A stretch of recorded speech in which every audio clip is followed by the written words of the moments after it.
Viewers, welcome to metro style. வீடியோக்குள்ள போறதுக்கு முன்னாடி மெட்ரா ஸ்டைலை சப்ஸ்கிரைப் பண்ணாதவங்க சப்ஸ்கிரைப் பண்ணிட்டு கொஞ்சம் சப்போர்ட் பண்ணுங்க. வாங்க வீடியோக்குள்ள போகலாம். ஆர்த்தி ரேவதி சீரியல்ல என்ன எபிசோட் போயிட்டு இருக்குன்னு தெரிஞ்சுக்கலாமா? ரேவதி சம்பந்தப்பட்ட விஷயத்துல பின்னாடி இருக்கிறது மருதுதானே நம்மளுக்கு தெரிஞ்சிருச்சு. ஆனா கார்த்திக்கு இன்னும் தெரியல. கார்த்திக்கு மட்டும் தெரிய வந்தா என்ன நடக்கும்னு நம்ம எல்லாருக்குமே தெரியும். உடனே மருது வந்து 4-5 டைலாக் விட்டுட்டு இருக்காங்க. சரிங்கண்ணா, இப்போ நீங்க எங்க இருக்கீங்க அப்படின்னு சொல்லி கேட்டுட்டு இருக்காங்க. நான் இப்போ எங்க இருக்கேன்னு சொல்றதுக்குலாம் நேரம் இல்ல, நீங்க அந்த பொண்ணை பத்திரமா பாத்துக்கோங்கடா அப்படின்னு சொல்லிட்டு சொன்ன மாதிரி வேலையெல்லாம் கச்சிதமா முடிச்சுடுங்க. நான் கச்சிதமா முடிச்சுடுங்கன்னு சொன்ன வேலையெல்லாம் கொஞ்சம் தள்ளி போட்டுருங்க. இப்போதைக்கு நீங்க எதுவுமே பண்ண வேணாம், அமைதியா இருந்தா மட்டும் போதும் அப்படின்னு சொல்லிட்டு இருக்காரு மருது. உடனே ஈஸ்வரி கேக்குறாங்க, என்ன சூரியகலா மருத ஆளையே காணாமே அப்படின்னு சொல்லி கேட்கும்போது சூரியகலா சொல்றாங்க, அவங்க வந்து இப்பதான் வெளியே போனாங்க, வரதுக்கு நேரம் ஆகும்னு நினைக்கிறேன் அப்படின்னு சொல்லிட்டு இருக்கும்போது மருது வராரு. உடனே ஈஸ்வரி யோசிச்சுட்டு இருக்காங்க, நம்ம ரேவதிக்கு எல்லாமே நல்லதுதான் பண்ணிட்டு இருக்கோமா, இல்ல நம்ம நல்லது பண்றோம்னு நினைச்சிட்டு பிரச்சனையை உண்டாக்கிட்டு இருக்கோமா அப்படின்னு யோசிச்சுட்டு இருக்காங்க. ஈஸ்வரி, அது இப்பதான் உங்களுக்கு தோணுதா என்ன? உடனே மருது வந்து உள்ள போயிட்டு இருக்கும்போது ஈஸ்வரி வந்து, மாப்பிள்ள கொஞ்சம் நில்லுங்க அப்படின்னு சொல்றாங்க. உடனே மருது வந்து, சொல்லுங்க அத்தை, என்ன விஷயம் அப்படின்னு சொல்லி கேட்டுட்டு இருக்கும்போது ஈஸ்வரி சொல்றாங்க, நான் உங்ககிட்ட கொஞ்சம் பேசணும் அப்படின்னு சொல்லிட்டு இருக்காங்க. ஈஸ்வரி கேட்குறாங்க, இந்த நேரத்தில் நீங்கள் எங்க மாப்பிள்ள போயிட்டு வரீங்க அப்படின்னு சொல்லி கேட்கும்போது அதுக்கு மருது வந்து யோசிச்சுட்டு, அச்சச்சோ ஏதாவது பார்த்துருப்பாங்களோ அப்படின்னு சொல்லி யோசிச்சுட்டு இருக்காங்க. சரி, ஏதாவது சொல்லி சமாளிப்போம், நம்மளுக்கு எது சொல்லி சமாளிக்க தெரியாதா என்ன அப்படின்னு நினச்சிட்டு இருக்காரு மருது. உடனே ஈஸ்வரி மறுபடியும் கேட்குறாங்க, மாப்பிள்ள உங்களை தான் கேட்குறேன், இந்த நேரத்தில் நீங்கள் எங்கே போயிட்டு வரீங்கன்ட்டு. உடனே மருது வந்து எதையோ சொல்லி மலிப்பிடுறாரு. அதுக்கு ஈஸ்வரி கேட்குறாங்க, சரி மாப்பிள்ள விடுங்க, நான் சும்மா தான் கேட்டேன், நீங்கள் எதுக்கு அதுக்காக இப்படி பதட்டப்படுறீங்க அப்படின்னு சொல்லிட்டு ஈஸ்வரி வந்து ரொம்பவே யோசிச்சுட்டே உட்காந்துருக்காங்க. ஏன் திடீர்னு இப்படிலாம் எனக்கு தோணுது, மருதை போய் நான் ஏன் சந்தேகப்பட்டு இருக்கேன் அப்படின்னு ஈஸ்வரி நினைச்சிட்டு இருக்காங்க. மருது நல்லவனா என்ன ஈஸ்வரி, திடீர்னு மருது மேல சந்தேகம், நீங்க பார்த்து கூட்டிட்டு வந்த மாப்பிள்ள தானே? உடனே ஈஸ்வரி வந்து ஒருத்தவங்களுக்கு கால் பண்றாங்க. உடனே ஈஸ்வரி கேட்கறாங்க, உங்களால எனக்கு ஒரு விஷயம் ஆகணும் அப்படின்னு சொல்லி கேட்கும்போது, சொல்லுங்கம்மா, நீங்க என்ன சொன்னாலும் நான் வந்து இல்லைன்னு சொல்லுவேனா அப்படின்னு சொல்லிட்டு இருக்காங்க. உடனே ஈஸ்வரி வந்து மருதோட போட்டோவை அவங்களுக்கு அனுப்பி வைக்கிறாங்க. இவங்களோட டீடைல்ஸ்லாம் கொஞ்சம் எனக்கு வேணும் அப்படின்னு சொல்லிட்டு, இவங்களை பத்தின எல்லா இன்ஃபர்மேஷனும் எனக்கு வேணும் அப்படின்னு சொல்லிட்டு இருக்காங்க. உடனே அந்த நபர் வந்து, சரி நான் சொல்றேன் அப்படின்னு சொல்லும் போது, இவங்க யாரும் நான் தெரிஞ்சுக்கலாமா அப்படின்னு சொல்லி கேட்கறாங்க. அதுக்கு வந்து ஈஸ்வரி சொல்றாங்க, இவங்க தான் எங்க வீட்டு மாப்பிள்ள அப்படின்னு சொல்லிட்டு இருக்காங்க. சொல்லிட்டு ஈஸ்வரி போனை வச்சிடுறாங்க. இந்த மாதிரி மருது மேல சந்தேகம் வந்திருக்குதுன்னு இந்த குடும்பத்துல உள்ள யாருக்குமே தெரியக்கூடாது, தெரிஞ்சிச்சுன்னா அவ்வளவுதான், சும்மாவே ஏதாவது பிரச்சனை பண்ணிட்டு இருக்காங்க இந்த கல்யாணத்தை நிப்பாட்டணும்னு. இந்த விஷயம் மட்டும் அவங்களுக்கு தெரிஞ்சிச்சுன்னா இதை சாக்கா வச்சு கண்டிப்பா எல்லாத்தையுமே வந்து நிறுத்திடுவாங்க.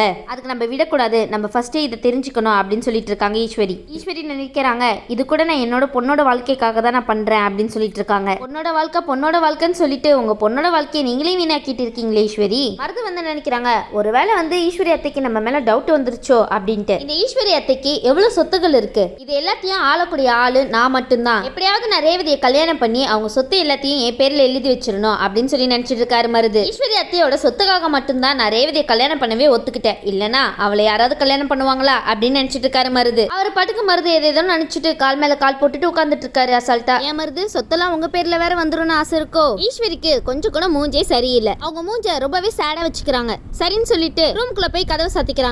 உடனே வந்து ராஜராஜன் வந்து ஈஸ்வரி மூஞ்சி பார்த்துட்டு, என்ன இவன் இன்னைக்குன்னு பார்த்து ரொம்ப சோகமால இருக்கா, இவன் மூஞ்சி சரியில்லையே அப்படின்னு சொல்லி நினைச்சிட்டு இருக்காங்க ராஜராஜன். ஈஸ்வரினால மத்தவங்க மூஞ்சி தான் இப்படி வாடி இருக்கும், இன்னைக்கு என்ன ஈஸ்வரி மூஞ்சே வாடி இருக்கே அப்படின்னு நினைச்சிட்டு இருக்காரு ராஜராஜன். சரி என்னன்னா கேட்போமே அப்படின்னு சொல்லிட்டு ஈஸ்வரி கிட்ட கேட்கறாங்க, என்னாச்சு உனக்கு அப்படின்னு சொல்லிட்டு. அதுக்கு வந்து ஈஸ்வரி சொல்றாங்க, அதெல்லாம் ஒண்ணு இல்ல அப்படின்னு சொல்லிட்டு இருக்காங்க. பரவாயில்ல ஈஸ்வரி, ஏதாவது சொல்லுங்களேன், ராஜராஜன் ஏதாவது ஐடியா தராங்களான்னு பாப்போம். உடனே ராஜராஜன் சொல்றாரு, சரிம்மா நீ சொல்லாட்டி பரவாயில்ல, நான் ஒரு விஷயம் கிட்ட சொல்லணும், சொல்லலாமா அப்படின்னு சொல்லி கேட்டுட்டு இருக்காரு. ஈஸ்வரி சொல்றாங்க, சொல்லுங்க, ஆனா நான் வந்து கோவப்படுற மாதிரி எதையும் சொல்லாதீங்க அப்படின்னு சொன்னோன்னே ராஜராஜன் வந்து சொல்ல வந்த விஷயத்தையே சொல்லாம வாயை மூடிக்கிட்டாரு. உடனே ராஜராஜன் சொல்றாரு, நீ வந்து சில பல காரியெல்லாம் செஞ்சிட்டு இருக்க, ஆனா அதை அவசரமா செஞ்சிட்டு இருக்க ஈஸ்வரி. ஒரு தடவைக்கு 4 தடவை நம்ம செய்யறதெல்லாம் கரெக்டானு யோசிக்கணும், ஆனா நீ ஒரு தடவை கூட யோசிக்க மாட்டே ஈஸ்வரி. நம்ம பண்ற காரியம் நாளைக்கு தப்பா போய் முடிஞ்சிடக்கூடாது அப்படின்னு சொல்லிட்டு இருக்காங்க ராஜராஜன். உன்னோட கோபத்தினாலையும் புடிவாதத்தினாலையும் பொண்ணோட வாழ்க்கையை கெடுத்துறாதமா அப்படின்னு சொல்லிட்டு இருக்காங்க. ஈஸ்வரி, ராஜராஜன் சொல்றத இப்பயாவது காது கொடுத்து கேளுங்களேன். ராஜராஜன் சொல்றாரு, இதுக்கு மேலேயும் உன்கிட்ட எப்படி சொல்லி புரிய வைக்கிறதுன்னு எனக்கு கொஞ்சம் கூட தெரியலமா அப்படின்னு சொல்லிட்டு இருக்காரு.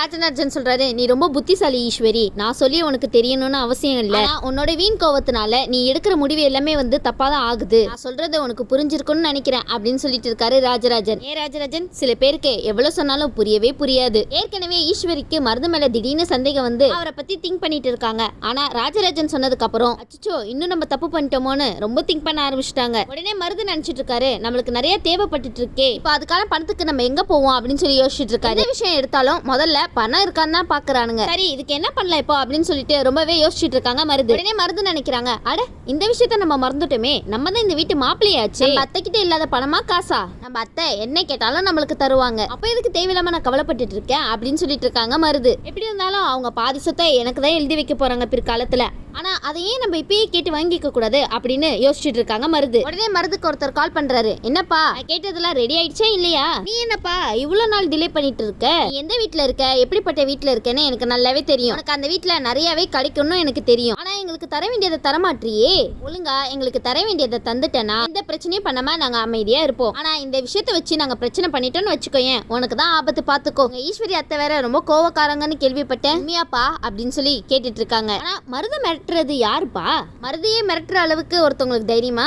உடனே மருது சொல்றாங்க, நீங்க அந்த மாதிரி பண்ணணும்னு அவசியமே கிடையாது, நான் உங்களுக்கு நீங்க கேட்டதை இப்பயே எடுத்துட்டு வந்து தரேன் அப்படின்னு சொல்லிட்டு இருக்காங்க. அதுக்கு அந்த நபர் சொல்றாங்க, அப்போ சரி. உடனே மருது எல்லாரும் தூங்கிட்டாங்களான்னு பாத்துட்டு இருக்காங்க. சரி எல்லாருமே தூங்கிட்டாங்கப்பா, நம்ம வேலையை பாத்திர வேண்டியதான் அப்படின்னு சொல்லிட்டு ஈஸ்வரி ரூமுக்கு போறாங்க. கதவை திறந்துட்டு மெதுவா உள்ள போறாங்க. அவங்களுக்கு தேவையான பொருள் எல்லாத்தையுமே எடுத்துக்கிறாங்க. ஏற்கனவே ஈஸ்வரிக்கு வேற இதெல்லாம் நினைச்சு தூக்கமே வரல. திடீர்னு ஈஸ்வரி எந்திரிச்சிடுறாங்க. என்ன ரூம்ல லைட் எரியுதே அப்படின்னு சொல்லி யோசிச்சுட்டு இருக்காங்க. யாரோட இந்த டைம்ல போய் லைட் போட்டுட்டு அங்க இருக்கிறது அப்படின்னு சொல்லிட்டு யோசிச்சுட்டு இருக்காங்க ஈஸ்வரி. மருது இந்த மாதிரி எல்லாத்தையுமே எடுக்கிறது ஈஸ்வரி பாத்துறாங்க. இந்த சீனை பார்த்துட்டு ஈஸ்வரிக்கு தூக்கி வாரி போடுது. என்னது இது, நம்ம மருது மாப்பிள்ளை இப்படி பண்ணிட்டு இருக்காரு, இவரை போய் நல்லவங்கள நினைச்சிட்டு இருக்கோம், ஆனா இவன் என்னன்னா இப்படி பண்ணிட்டு இருக்கான், எதுக்காக இதெல்லாம் பண்ணிட்டு இருக்கான்? ஈஸ்வரிக்கு இன்னும் தலகால எதுவுமே புரியல. ஈஸ்வரி நீங்க தான் உங்க கண்ணு முன்னாடியே இந்த விஷயத்தெல்லாம் பார்த்துட்டு இருக்கீங்க, அப்ப கூட நீங்க மருத நல்லவன் நினைச்சிட்டு இருக்கீங்களா என்ன? உடனே மருதுக்கு அந்த டைம்ல கால் வேற வருது. ஈஸ்வரி அவங்க பேசுறத வேற கேட்டுறாங்க. இதை பார்த்ததுமே ஈஸ்வரிக்கு இன்னும் கோவம் ஜாஸ்தி ஆயிட்டே இருக்கு. அப்போன்னு பார்த்தா அவங்க பெட் மேல ஒரு பொருள் இருக்கு. அந்த பொருளை எடுத்துட்டு வெயிட் பண்ணிட்டே இருக்காங்க. ஈஸ்வரி அமைதியா உட்காந்துட்டு இருக்காங்க. சரி அவன் வரட்டும் அப்படின்ட்டு. மருது அவர் வேலை எல்லாத்தையும் முடிச்சுட்டு வெளியே அசால்ட்டா வந்துட்டு இருக்காரு. அப்போன்னு ஈஸ்வரி எல்லா லைட்டையுமே ஆன் பண்ணிடுறாங்க.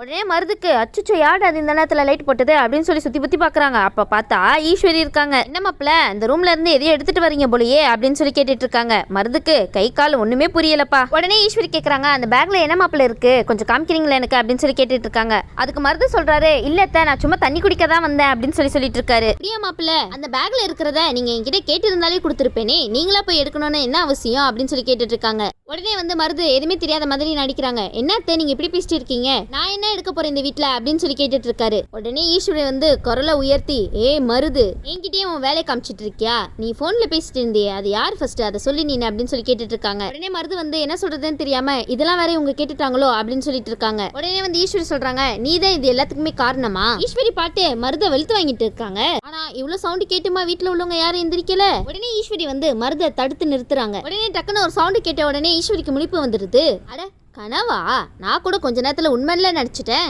உடனே ஈஸ்வரி நினைச்சிட்டு இருக்காங்க, இது வரைக்கும் நடந்தது எல்லாம் கனவா, என்னாச்சு எனக்கு ஏன் இப்படி எல்லாம் தோணிட்டு இருக்கு அப்படின்னு யோசிச்சுட்டு இருக்காங்க ஈஸ்வரி. ஒன்னும் இல்ல ஈஸ்வரி, நீங்க மருத பத்தி ரொம்ப யோசிச்சுட்டே இருந்தீங்கல்ல, அதனாலதான் இப்படி கனவு வந்திருக்கு போல, நீங்க ஒன்னும் பதட்டப்படாதீங்க. உடனே ஈஸ்வரி என்னடா நம்மளுக்கு இப்போ இப்படி எல்லாம் கனவு வந்திருக்கே அப்படின்னு சொல்லிட்டு தண்ணி குடிக்கிறதுக்காக வெளியே போயிட்டு இருக்காங்க. தண்ணி குடிச்சிட்டே ஈஸ்வரி ராஜராஜன் சொன்னதை யோசிச்சுட்டு இருக்காங்க. வேலை அவர் சொன்ன மாதிரி தான் நம்ம இப்ப பண்ணிட்டு இருக்கோமா, நம்ம பொண்ணோட வாழ்க்கையை நம்மளே கெடுத்துட்டு இருக்கோமா, இந்த மருது நல்லவனா இல்லையா, ஏன் எனக்கு இந்த மாதிரி எல்லாம் கனவு வந்துட்டு இருக்கு அப்படின்னு யோசிச்சுட்டே இருக்காங்க.